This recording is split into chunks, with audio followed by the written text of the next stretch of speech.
Malapit na tayo sa exciting part ng Miss Universe Philippines 2024. So sa mga nakaraang mga challenges nila sa ating mga kandidata, may dalawa akong kandidata na nakitaan ng talagang nag-stand out sa kanilang mga challenges. Maya-maya lang ay ipapakita ko sa inyo kung sino itong dalawang kandidata na para sa akin ay nag-stand out during sa kanilang mga challenges. Grabe yung bardagulan ng dalawang kandidatang ito at ipit na ipit ang kanilang labanan mula pa noong national competition at noong nakaraang araw ay meron silang naganap na personality interview challenge at ngayong araw na ito ay meron silang nagaganap na gala night. Miss Universe Philippines 2024. And guys, this time ay ipapakita ko na sa inyo kung sino itong dalawang kandidata na para sa akin ay nakitaan ko na nag-stand out at may potential talaga na pwede ipanglaban sa Mexico this coming Miss Universe 2024. So guys, don't forget to subscribe and click the notification bell below para ma-update kayo sa mga susunod kong video, and please like and share na din po. And i-comment nyo dito sa comment section kung sino ang mga gusto nyong kandidata this year.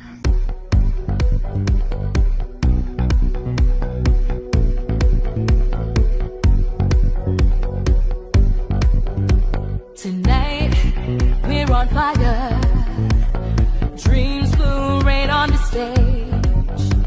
Tonight, my desire to conquer, and I will reign, and I will fly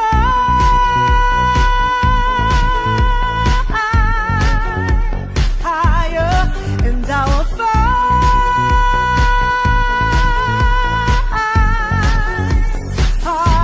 Now let me show you how to win the universe. I'm dancing low, all eyes on me. I'm raising my flag and my voice as I am. So guys, this is my first favorite na nakitaan ko na potential na pwede siyang ipanlaban sa Mexico this coming Miss Universe 2024. So ipapakita ko lang yung video.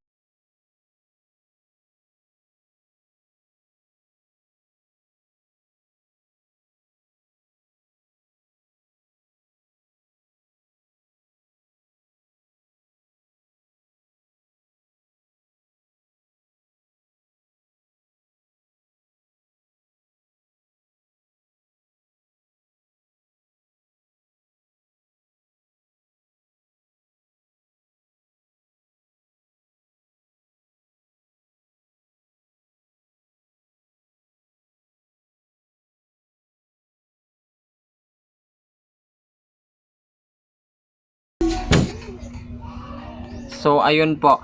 So, the second one, wait lang po, ipi-play ko lang po yung video.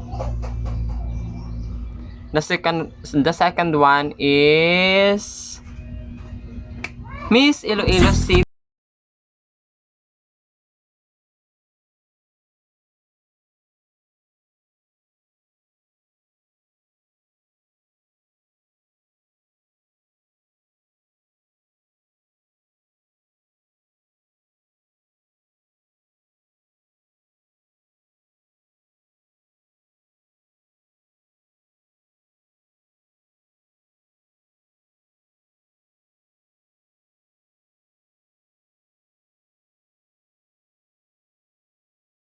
Silang dalawa ang favorite candidate ko na nakitaan ko na potential na pwedeng panlaban sa Mexico.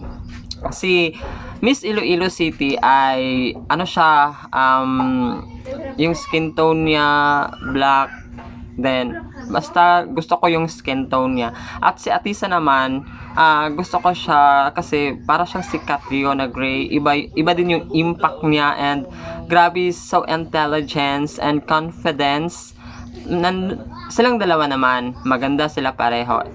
Tayo, yung mga kandidata kasi guys ay may iba't ibang uri ng kagandahan. Si Alex iba yung ganda, si Miss Atisa Manalo naman iba din yung ganda.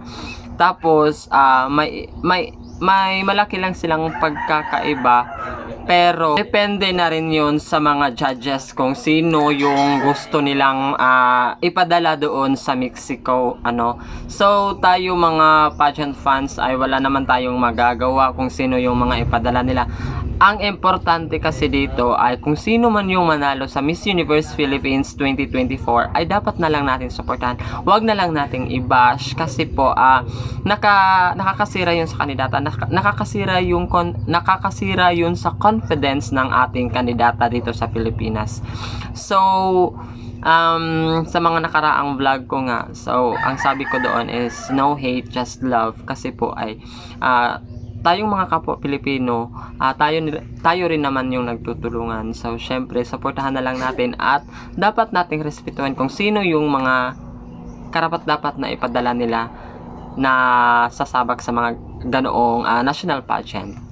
So, guys, i-comment kung sino man yung gusto nyo at favorite nyo na kandidata this year Miss Universe Philippines 2024 ay i-comment nyo dito at gagawa natin yan ng vlog.